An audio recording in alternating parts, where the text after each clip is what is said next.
एक बात याद रखिएगा, जो कुछ शेरू ने कहा है, अगर वो सच निकला तो मैं किसी को नहीं छोड़ूंगा।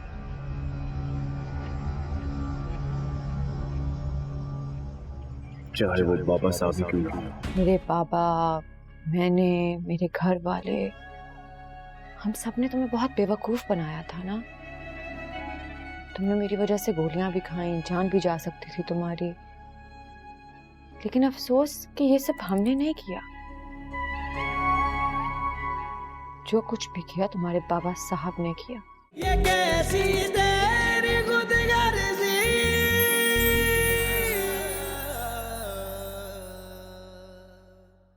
मालिक, मैंने जो कहा सच कहा।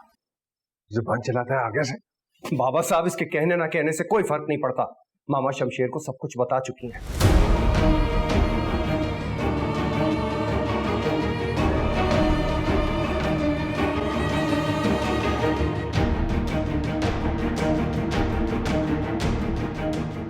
ले जाए इसे यहां से, इससे पहले कि मैं इसकी चमड़ी उधेड़ दूं।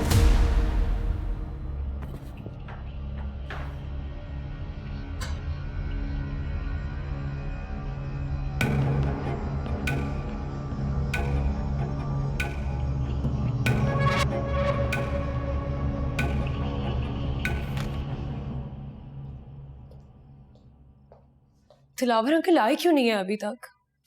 मुझे तो लगता है वो लड़की आज इस घर से निकली ही निकली। तुम्हें पता है, मुझे थोड़ा सा आइडिया था कि बाबा साहब ने कुछ किया, लेकिन ये अंदाजा हरगिज नहीं था कि सब कुछ इन्होंने ही किया।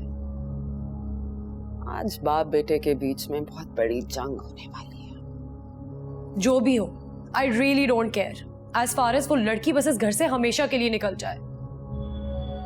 मुझे नहीं लगता ऐसा होगा, बल्कि मेरे ख्याल में शमशेर जज्बात में आकर महक को लेकर घर ही ना छोड़ जाए। ऐसा वो कभी नहीं करेगा। शमशेर खुद भी जानता है कि दिलावर अंकल के बगैर वो कुछ भी नहीं है। और वैसे भी उस लड़की के साथ बहुत दिन गुजार लिए उसने। बाबा साहब आ गए।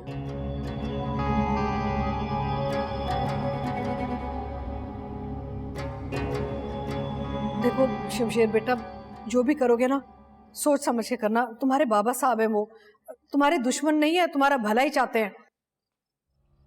ऊपर आओ, तुमसे बात करनी है। मुझे आपसे यही बात करनी है, सबके सामने।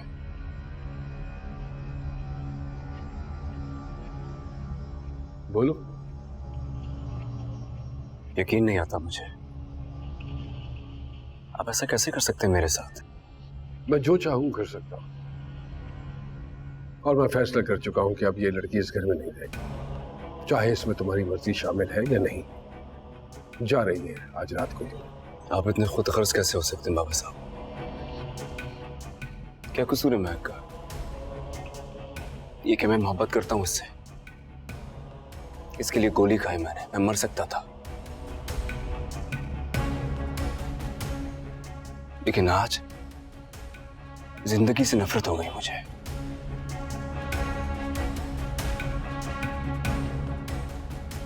आपने एक शख्स की जान ले ली सिर्फ इसलिए कि आपको अपनी अना ज्यादा अजीज थी। आपके खानदान का नाम बहुत बड़ा है, कहीं वो खराब ना हो जाए, इसलिए आपने कोशिश की एक लड़की की जान लेने की। हाँ, बड़ा नाम है मेरे खानदान का, मेरा नाम बड़ा है, जो मैं तुम्हारी फजूल मोहब्बत के ऊपर कुर्बान नहीं कर सकता। मेरा बस चले तो मैं इस लड़की को दोबारा मरवा दूं।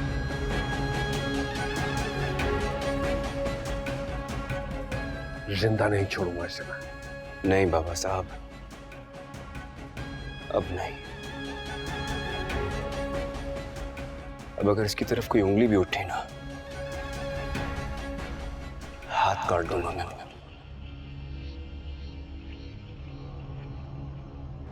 मैं लानत भेजता हूं ऐसे खानदान पर।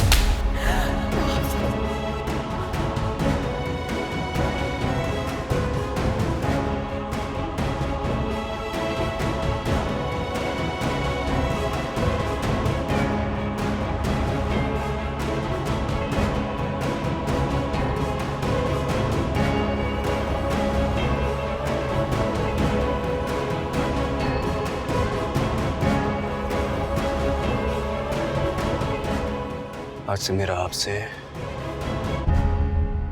या आपके खानदान से कोई ताल्लुक नहीं है।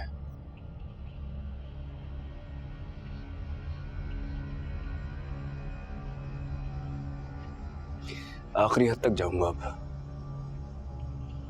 आखिरी हद तक जाऊंगा और आपके खिलाफ लड़ूंगा। आज से आपको, आपके नाम को, आपके खानदान को, आपके इस घर को यहीं छोड़ के जा रहा हूं।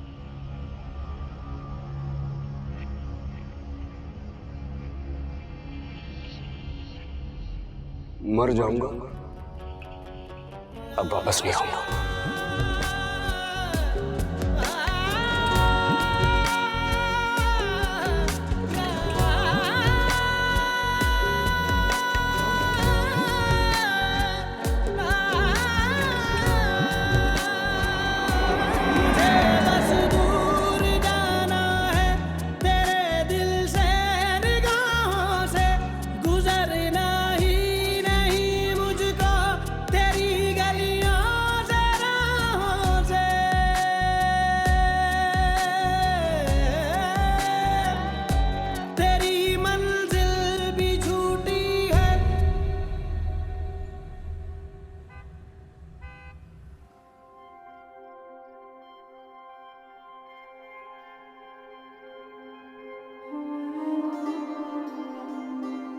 यार मुझे तो यकीन ही नहीं हो रहा कि अंकल ने सब कुछ किया है। उन्हें तो एहसास तक नहीं हुआ। कह रहे थे कि अगर दोबारा मौका मिला तो वो दोबारा करेंगे ये सब। मेरे जज्बात को तो उन्होंने रोन के रख दिया। इतना बड़ा धोखा किया मेरे साथ और उन्हें एहसास तक नहीं है। उल्टा मुझसे कह रहे थे कि मैं महक को भूल जाऊं, महक को छोड़ दो। तो तुमने क्या सोचा फिर? क्या सोचूंगा मैं? कुछ भी सोचने के काबिल ही कहां छोड़ा है उन्होंने मुझे। तुम सोचो अगर उनकी जगह कोई और होता तो मैं उसका क्या हाल करता। लेकिन यहां बेबस हूं क्योंकि मेरे सामने मेरा बाप खड़ा है। यार आई एम श्योर कि अंकल को अपनी गलती का एहसास हो जाएगा। क्या होगा उससे? क्या होगा उससे? मरा हुआ शख्स वापस आ जाएगा। जो कुछ उन्होंने महक के साथ किया वो सब कुछ मिट जाएगा। उन्हें कभी एहसास नहीं होगा। उनकी अना के सामने ये सही गलत, गुनाह सवाब, इन सब की कोई हैसियत नहीं है और ना ही उनके बेटे की। बर्बाद कर दी उन्होंने मेरी जिंदगी और मैंने महक की जिंदगी। शमशेर, महक अब तुम्हारी बीवी है और इस वक्त उसे तुम्हारी जरूरत है। कोई एक शख्स जो महक की जिंदगी में इस वक्त नहीं होना चाहिए ना, वो मैं हूं। क्या कुछ नहीं किया मैंने उसके साथ, उसके घर वालों के साथ। जितनी खराब हरकतें हो सकती थी सब की हैं। कितना तंग किया मैंने उसे। मैंने उसे उस गुनाह की सजा दी है जो उसने कभी किया ही नहीं था। असल गुनहगार तो मैं था।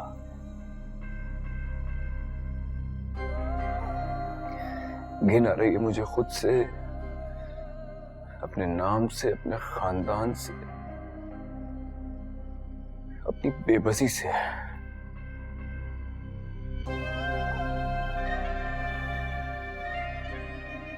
जो हो गया तुम उसको बदल तो नहीं सकते, लेकिन जो होने वाला है उसको बेहतर तो बना सकते हो ना। इंशाल्लाह सब ठीक हो जाएगा।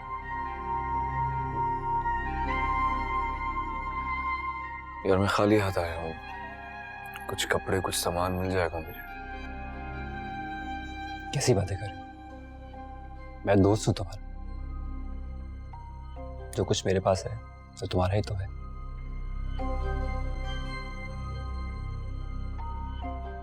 भाभी के पास जाओ, तुम्हारा इंतजार कर रही होंगी।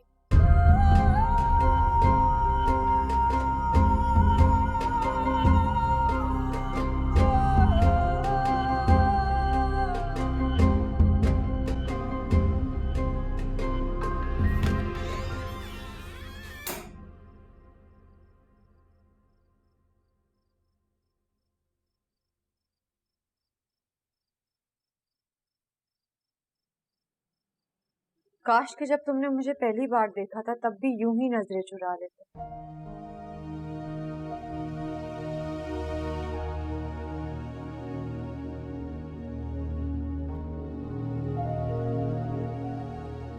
मैं तुम्हारा कसूरवार हूं। तुम अगर मुझे छोड़ के जाना चाहती हो तो जा सकती हो, मैं तुम्हें रोकूंगा नहीं। छोड़ना और पाना मजाक है ना तुम्हारे लिए? जब चाहे किसी को जबरदस्ती अपना बना लो, उसके माँ बाप को बेइज्जत करो, उसे इतना मजबूर कर दो कि या तो वो जहर खा के मर जाए या तुम्हारे आगे सर झुका ले। मुझे मेरी गलतियों का एहसास है, मैं इसीलिए। गलती? एहसास? अब इस सब से क्या फायदा?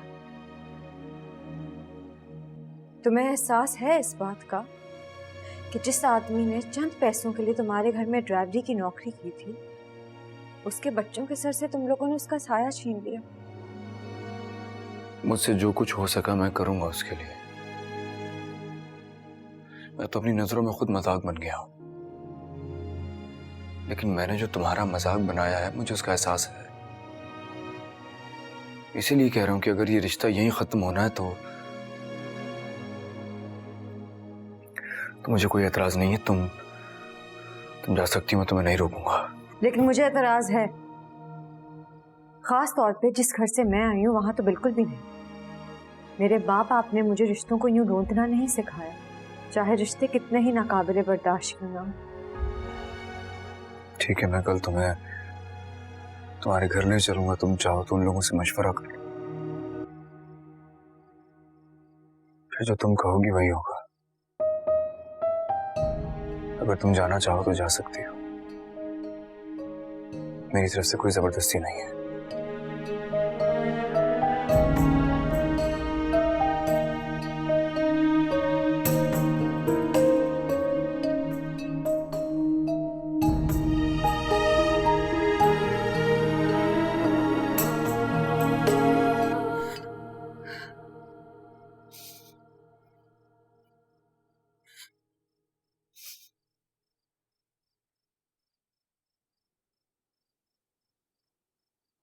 बंद करो ये रोना धोना। नहीं बंद कर सकते। आप इतने सुकून से कैसे बैठ सकते हैं? ना जाने किस हाल में मेरा बच्चा रहेगा। आ जाएगा घर वापस, सारी रात धक्के खाएगा, सुबह घर वापस आ जाएगा। आप भूल रहे हैं, वो शमशेर है, जिद्दी है। आपने उसको धोखा दिया, वो वापस नहीं आएगा। उस लड़की की जुबान बोलना बंद कर दो। क्या जरूरत पड़ी थी तुम्हें उसके सामने सच बोलने की? उसने मेरा हाथ अपने सर पे रख दिया था, क्या मैं झूठ बोलती? मेरे लिए मेरे बच्चे की जान से ज्यादा कोई भी चीज अजीज नहीं है। अच्छा बस करो आप, और मत किया करो ऐसी फजूल बातें मेरे सामने। कोई फर्क नहीं पड़ना था अगर तुम उसके सामने कह देती कि तुम्हें कुछ नहीं पता, लेकिन तुम एक कमजोर औरत हो। दकियानूसी और बेतुकी बातें सुनकर वो लड़की शमशेर को इस घर से लेके चली गई। आप अभी भी समझ रहे कि वो लड़की लेके गई है उसे यहाँ से? नहीं, आपकी वजह से गया है। आपने मुझे मेरे बच्चे से अलग किया है। आपको इसकी सजा जरूर मिलेगी। अच्छा बस करो आप, अब मेरे सामने कुछ मत कहना।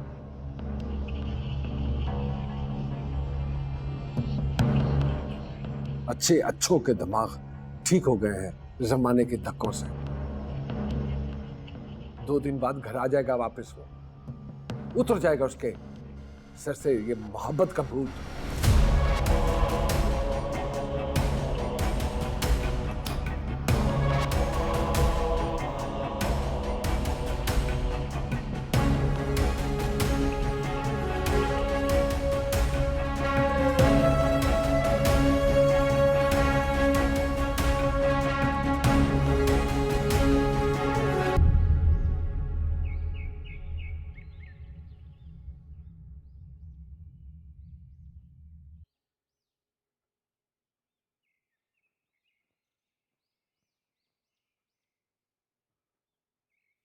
हाँ बेटा, नाश्ता लग गया?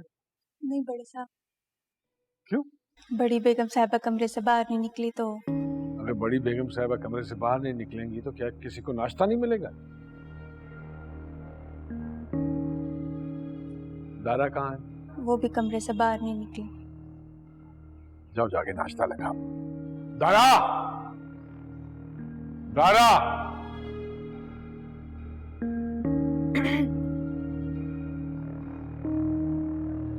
कहाँ है तुम्हारा मियाँ? शमशेर को ढूंढने गए थे, रात से नहीं आए। दिमाग ठीक है उसका? क्या उसको पता नहीं है कि शमशेर को मैंने घर से निकाला है? फिर किसकी इजाजत से उसके पीछे गया है वो?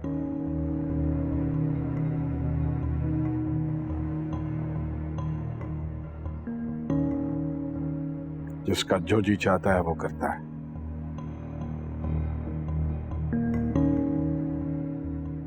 हाँ, कहाँ हो तुम? अरे किससे पूछकर ये सब कर रहे हो तुम? अच्छा, ज्यादा सफाइयां देने की जरूरत नहीं है मुझे। और एक काम करो, आधा घंटा है तुम्हारे पास, ऑफिस पहुंचो। और हाँ सुनो, उसके बैंक फोन करो शमशेर के, उसके क्रेडिट कार्ड, उसका अकाउंट सब फ्रीज करा दो अभी के अभी। Just do it.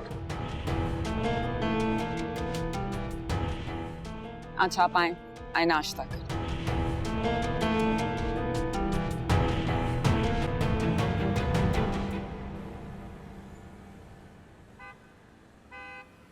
अच्छा सुनो, तुम्हें नाश्ते में अगर कुछ और खाना तो बताओ, भाई का उधार चलता है यहाँ।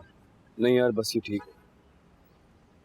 अम्मी अबू उम्र के लिए गए हुए हैं, लेकिन उनके आने के बाद भी कोई प्रॉब्लम नहीं होगी, तो तुम जब तक चाहो मेरे साथ रह सकते हो।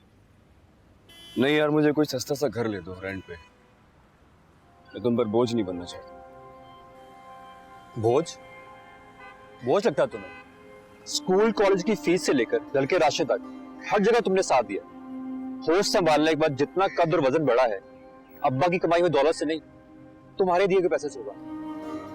आइंदा ऐसी घटिया बात की ना, खुदा की कसम धक्के से घर से बाहर निकाल दूंगा, दोस्ती भी खत्म करूंगा तुम्हारे साथ में। नहीं करो, लेकिन अगर महक मेरे साथ रही तो मुझे अलग कर लेना ही पड़ेगा। भाभी तुम्हें छोड़ के कभी नहीं जाए। नफरत करती है वो मुझसे। जो कुछ मैंने उसके साथ किया,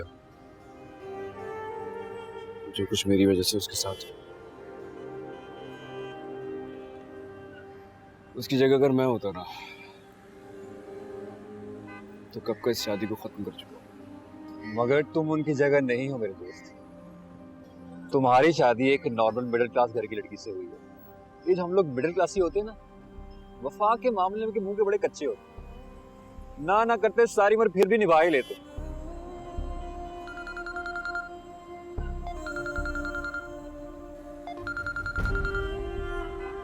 दारा भाई रात से 10 बार मुझे कॉल कर चुके हैं।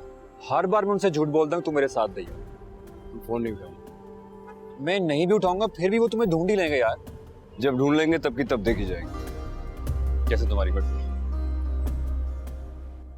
निदा का तो रो रो के बुरा हाल हो गया बेटे। तुम्हारे बाबा ने हाँ कर दिया, मुझसे कह रहे हैं कि निदा से उसकी मर्जी पूछ लो। उसे समझाना भी तो एक मरहला है ना, खुदा करे मान जाए। जी अम्मी मान जाएगी। अच्छा मुझे बताओ, तुमने फोन क्यों किया था? वो मैंने पता नहीं, याद नहीं आ रहा। तुम्हारे बाबा तो इतने परेशान हो गए थे जब शमशेर तुम्हें यहाँ से लेकर गया था। अगले दिन तुम्हें पूछता हुआ भी आया था। मैंने इतने फोन किए, तुमने उठाया ही नहीं। खैरियत है ना? जी अम्मी सब ठीक है, आप फिक्र ना करें। और बाबा से मिलने आऊंगी मैं आज। हाँ बेटे, बस खैर से ही आना। तुम्हारे बाबा तो अब कोई बुरी खबर बर्दाश्त ही नहीं कर पाते। सुनो, मैं तुम्हें जरूर कहूंगी कि अपने बाबा को कोई बुरी खबर मत बताना जब तक बहुत जरूरी ना हो। जी अम्मी। और सुनो, आओगी ना तो निदा से भी बात करना, तुम्हारी बात नहीं टालेगी, जरूर मान जाएगी। जी ठीक है अम्मी, मैं बात करूंगी उससे। चलो बेटे, अपना ख्याल रखना, मुलाकात होती है। जी, अल्लाह हाफिज। खुदा हाफिज बेटे।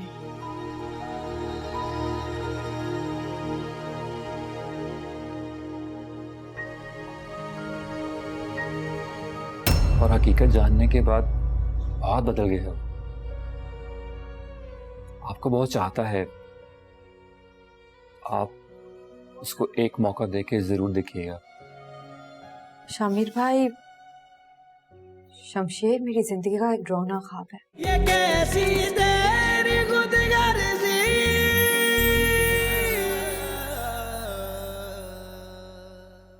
हमारी तो यही जिंदगी है, ख्वारी से भरी हुई।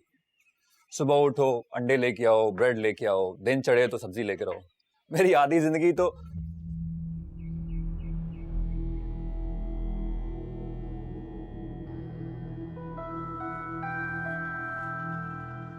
फोन क्यों नहीं उठा रहे? वो फोन खराब है, कल से बंद था।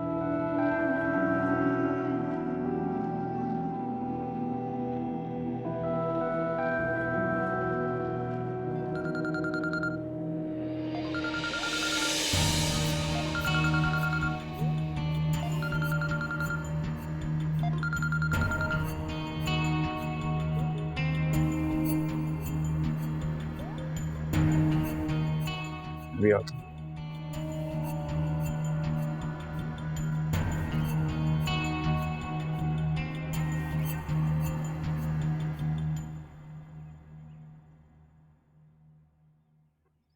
सारी रात गुजर गई, तुम्हारे एक एक दोस्त के घर गया लेकिन तुम नहीं मिले।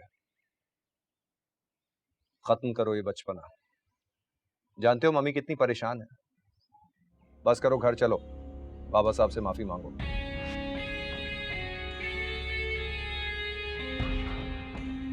बाबा साहब से माफी मांगो? क्या बातें कर रहे हैं मुझसे? मैं बाबा साहब से माफी मांगू सब कुछ जानने के बाद? जाहिर है वो तो तुमसे माफी नहीं मांगेंगे ना, तुम्हें ही मांगनी होगी। बस करो, घर चलो, महक को लेके आओ, मैं बात कर लूंगा बाबा साहब से। मुझे यकीन नहीं आ रहा आप इतनी आसानी से बाबा साहब को छोड़ कैसे सकते हैं।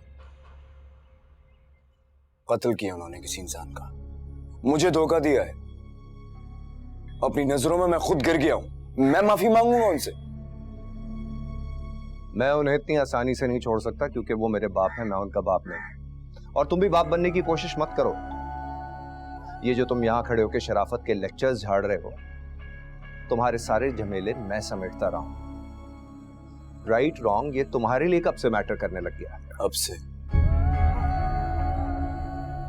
और ये मेरा आखिरी फैसला है कि मैं नहीं जाऊंगा। जाके बाबा साहब को बता दें। तो फिर मेरी भी एक बात सुन लो, बाबा साहब ने तुम्हारे सारे बैंक अकाउंट्स और तुम्हारे सारे क्रेडिट कार्ड्स ब्लॉक करवा दिए। पाई पाई के मोहताज हो जाओगे। बाबा साहब का मोहताज होने से बेहतर है कि मैं पाई पाई का मोहताज हो जाऊं। अब फर्क नहीं पड़ता मुझे।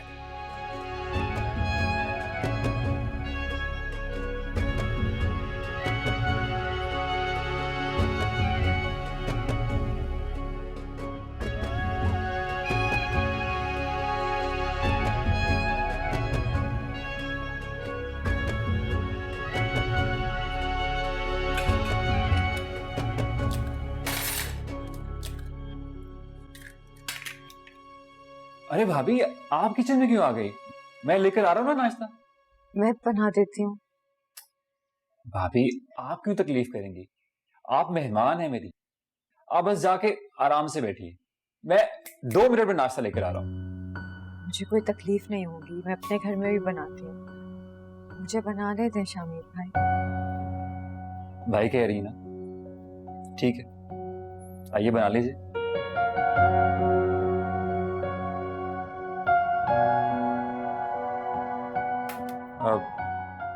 भाभी, अगर आप बुरा ना माने तो एक बात कहूँ। जी कहें। मैं जानता हूँ कि शमशेर ने आपके साथ जो कुछ किया बहुत गलत किया, बहुत शर्मिंदा है वो, और हकीकत जानने के बाद बहुत बदल गया है वो। आपको बहुत चाहता है, आप उसको एक मौका देके जरूर देखिएगा। शामिर भाई, शमशेर मेरी जिंदगी का एक डरावना ख्वाब है।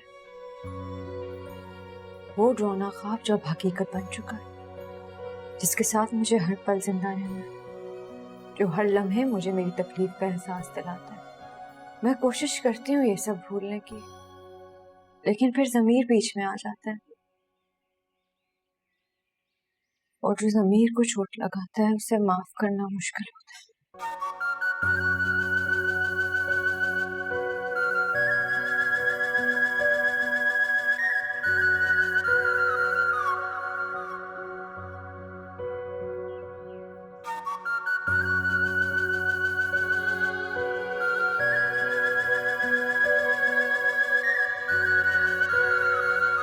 मेरी किस्मत तो उसी दिन फूट गई थी जिस दिन आपसे शादी हुई थी। आखिर कोई मुझे बताए मेरा क्या कसूर है? क्यों आपके भाई अपने बदनामी जमाना बेटियों को मेरी ही बहू बनाना चाहते हैं? हैं? अपने गंदे अंडे मेरे टोकरे में क्यों डालना चाहते हैं? एक बार जहर क्यों नहीं दे देते मुझे? बस कर दो दिलीप, बस कर दो, खुदा की कसम बस कर दो। बर्दाश्त खत्म हो गई है मेरी। तो आप बाप बेटा मेरा गला घोंट दे, खत्म कर दे मुझे। ना मैं रहूंगी ना मेरी अक्लो फहम बातें। फिर आराम से खुशी से गुलामी कीजिएगा भाई साहब की। देखो दिलीप, एहसन को शादी के लिए मैंने बिल्कुल नहीं कहा। वो अपने फैसले खुद कर रहा है और तुमसे बेहतर फैसले कर रहा है वो। अगर तुमको इतराज है तो तुम खुद उससे बात करो, लेकिन मेरा दिमाग मत खाओ, वरना मुझसे बुरा कोई नहीं होगा। रात से तुम्हारी बातें सुन सुनकर ज़िद आ गया हूं मैं।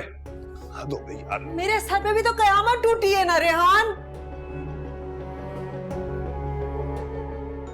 अल्लाह के वास्ते बेटा, मेरे इकलौते बच्चे हो, अपने फैसले पे एक बार फिर सोच लो। अभी अल्लाह अल्लाह करके सारे मसले खत्म हुए, फिर जलती आग में क्यों अपना हाथ देना चाह रहे हो बेटा? मैं वादा करती हूँ तुमसे, बहुत प्यारी चांद जैसी बीवी लेकर आऊंगी तुम्हारे लिए।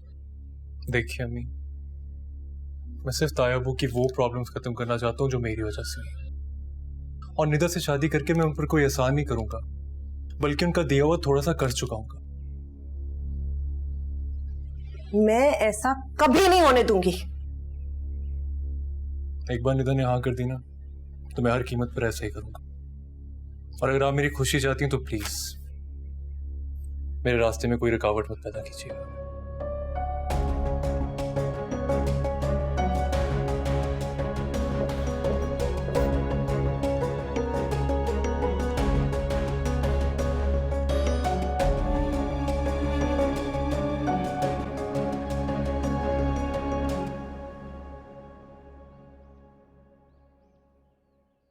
बैठो। बाइक चलानी आती है तुम्हें? हाँ, थोड़ी थोड़ी आती है। हमने बाबा के घर जाना है, यहाँ से काफी दूर है, थोड़ी बहुत से काम नहीं चलेगा।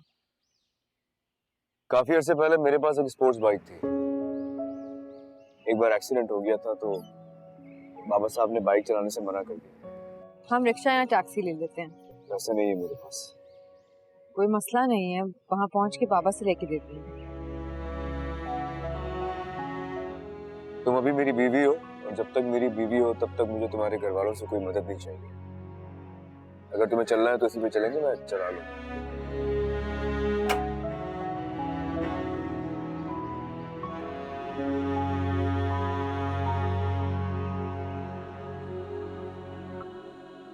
मदद नहीं लेनी, लेकिन जान जरूर लेनी है।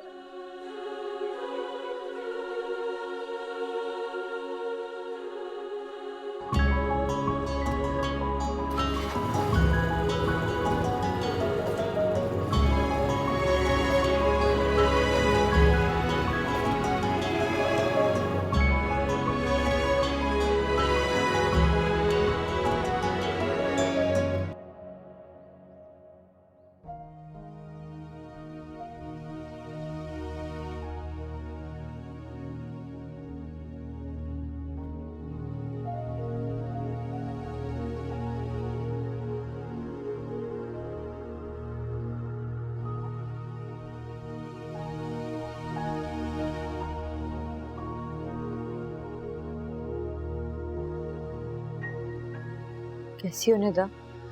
आपके सामने ही हूँ। यकीनन सारी खबर पहुंच तो गई होगी आप तक।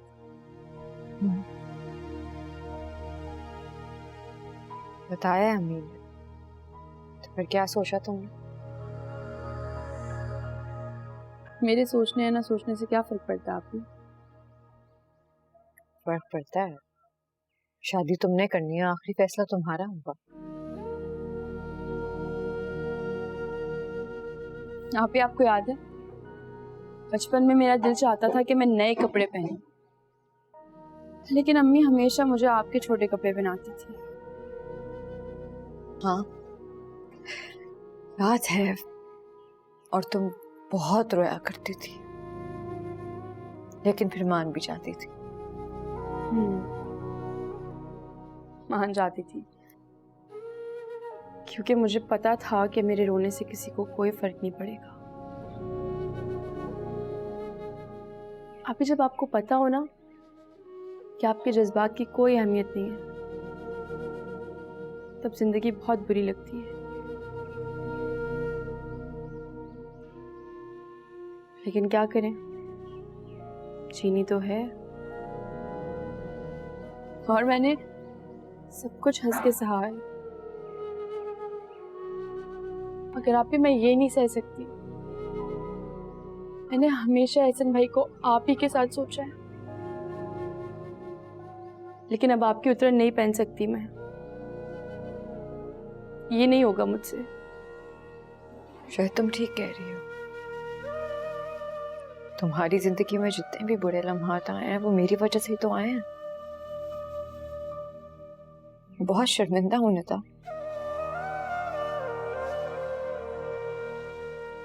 आज तुमने मुझे बचपन का एक वाकया याद दिलाया, अब मैं तुम्हें एक बात याद दिलाती हूँ। तुम्हें याद है कुछ ही अर्सा पहले हम दोनों सुबह उठे थे और तुमने एक ख्वाब देखा था। ख्वाब में तुमने एक हीरो देखा, हैंडसम, रईस बाप का बिगड़ा बेटा। आगे खुद बैठा है और पीछे गार्ड्स, प्रोटोकॉल, बड़ी बड़ी गाड़ी। वो ख्वाब पूरा हो गया, मगर मेरी जिंदगी का भयानक हकीकत बन चुका है वो ख्वाब। दुआ किया करो कि ख्वाब सच्चे ना हो।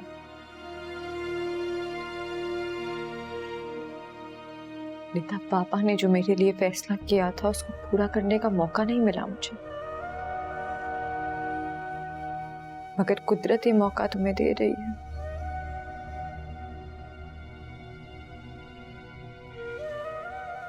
इस मौके को अपने हाथ से जाने मत देना।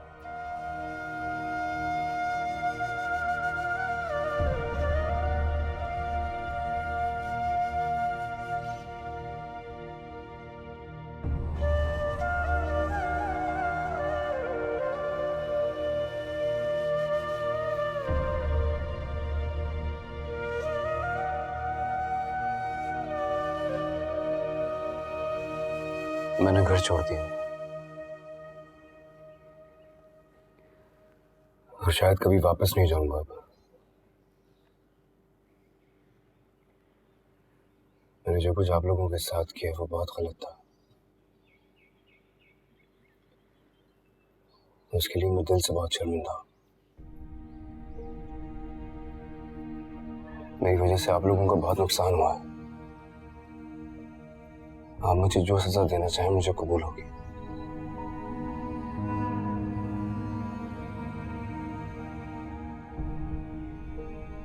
मेरी इतनी औकात ही कहाँ है कि तुम्हें कोई सजा दूं।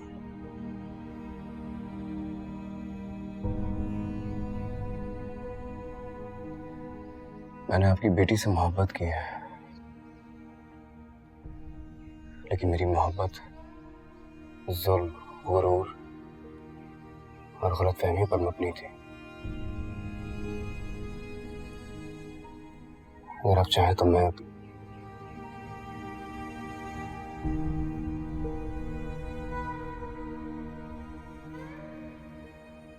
अगर आप चाहेंगे तो मैं आपको छोड़ सकता हूँ।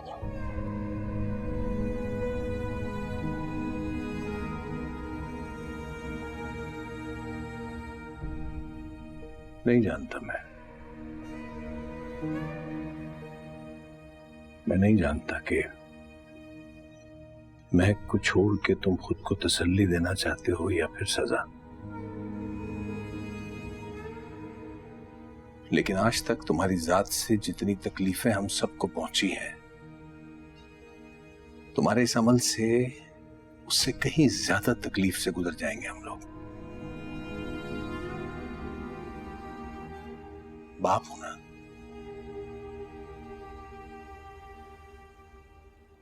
मेरे पास अल्फाज नहीं है। माफी एक बहुत छोटा लफ्ज होगा।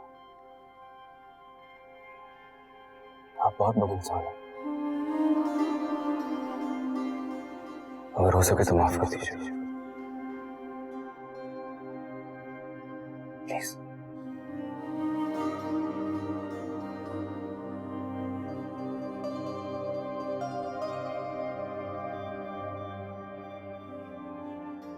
तुम अभी कह रहे थे कि मैं तुम्हें जो भी सजा देना चाहूं कबूल होगी तुम्हें? बिल्कुल कबूल होगी। आप जो सजा देना चाहें दे सकते हैं मुझे। तुम्हारी यही सजा है, तुम्हें कोई सजा ना दी जाए। तुम्हारे अंदर जो ये एहसास है, नदामत है, शर्मिंदगी का एहसास है, कुदरत ने तुम्हारे लिए इसी सजा का इंतखाब किया है। दुनिया को अपनी उंगलियों पे नचाने की ताकत रखने वाला आज इतना कमजोर इंसान है।